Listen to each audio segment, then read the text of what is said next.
Tout à l'heure, d'une autre part, ils indexent justement les priorités, que l'État a un problème de priorité. C'est pour ça qu'on a des soucis de trésorerie. Oui, je pense que aujourd'hui il y a beaucoup de problèmes, d'anomalies dans la tenue des politiques publiques. Ça, il faut le reconnaître parce que ce qui fait défaut dans notre pays, c'est l'évaluation des politiques publiques.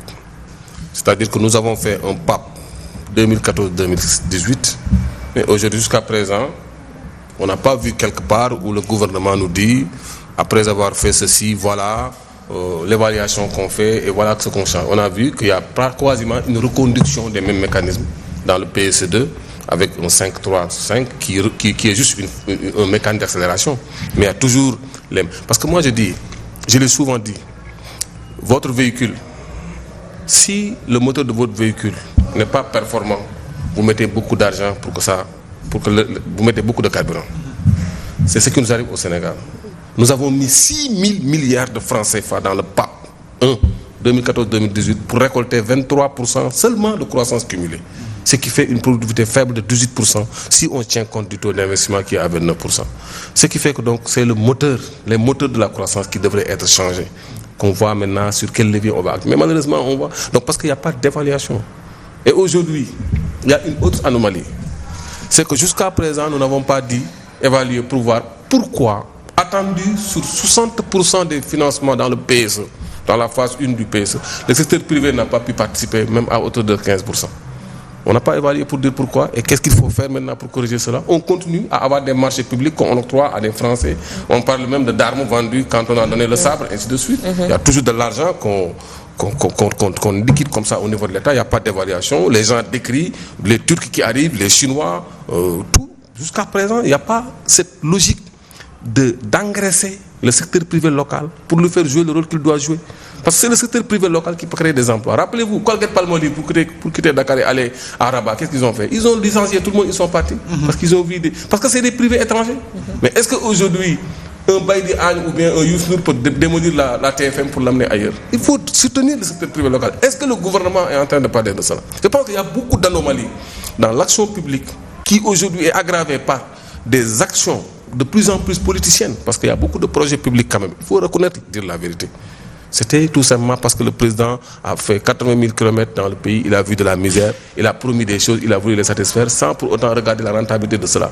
Beaucoup d'argent est aujourd'hui mobilisé dans le PUMAN, dans le PUDC, il n'y a pas d'évaluation. On s'en sert juste pour capter peut-être une clientèle politique, ainsi de suite. Il faut que les interférences politiciennes dans la conduite de notre économie soient réduites de la manière la plus exhaustive possible pour espérer obtenir des politiques économiques quand même qui soient capables de nous donner les taux de croissance à 2 chiffres dont on a besoin. Il faut allier à cela aussi à une véritable stratégie d'inverser la tendance, c'est-à-dire un secteur privé local plus prééminent que le secteur privé étranger qui aujourd'hui s'engraisse de plus en plus. Je pense que c'est ça qui fait qu'aujourd'hui nous devons quand même faire beaucoup d'efforts. Je reconnais également que l'État du Sénégal fait d'importants efforts. Parce que quand même si ce n'est pas inclusif, on a quand même une moyenne de croissance de 3% entre 2002 et 2012. Et aujourd'hui, on a une moyenne de croissance de 5,4% de 2012 jusqu'à maintenant. Et ça, c'est une embellie sur le plan économique, mais il faudrait quand même faire davantage. Pourquoi? Parce que la population augmente et beaucoup de besoins supplémentaires viennent phagocyter les créations de ces supplémentaires. Il y a quoi? Une planification qui suit la population, qui suit les besoins. On est parti de 100 000 arrivées sur le marché de l'emploi. Aujourd'hui, on est à plus de 200 000 arrivées sur le marché de l'emploi. Ce qui fait que donc, on a toujours cette lenteur dans l'exécution des politiques publiques, ces retards d'exécution et de suite qui tout simplement accumulent les problèmes dans le long terme. Je pense que donc il y a beaucoup de choses à faire pour inverser et je comprends les raisons pour lesquelles on ne cesse d'éternuer, parce que comme l'a dit le professeur, c'est le moteur qui est enrhumé. Oui. Alors, oui, vous voulez dire quelque chose? Je voulais juste appuyer ce qu'il dit, parce que je donne un exemple. En 1998, nous sommes allés dans le cadre du groupe de réflexion sur la compétitivité et la croissance au Mali, pour voir un peu comment ils ont fait leur mutation sur le plan des hydrocarbures. Le Mali s'est réveillé un jour pour dire, moi, État malien, je n'achète pas chez les majors, j'achète chez quelqu'un qui s'appelle Benenco. Et aujourd'hui, les gros camions maliens qui viennent acheter ici du carburant, c'est des Maliens. Uniquement parce que l'État a dit, moi, j'achète chez le Malien. Si l'État avait fait ça, mais on aurait créé une industrie de distribution sénégalaise très très forte, parce que c'est comme ça que Benenco a fonctionné. L'autre exemple que je voulais donner, toujours dans le cadre donc de cette approche-là, c'est que notre secteur privé doit être assisté, il est vrai, mais malheureusement beaucoup de contrats qui sont venus ici, c'est des sortes d'offres spontanées où le monsieur vient avec son financement, ce que non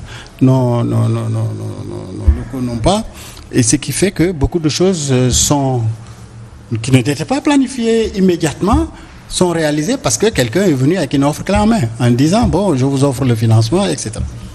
Maintenant, l'autre élément important, à mon avis, c'est de faire de sorte que l'on puisse exploiter au maximum nos productions locales. Je donne un exemple très simple. Regardons les pastèques. Elles sont en train de pourrir si vous allez à l'intérieur du pays. Le premier jus de Khal, industriel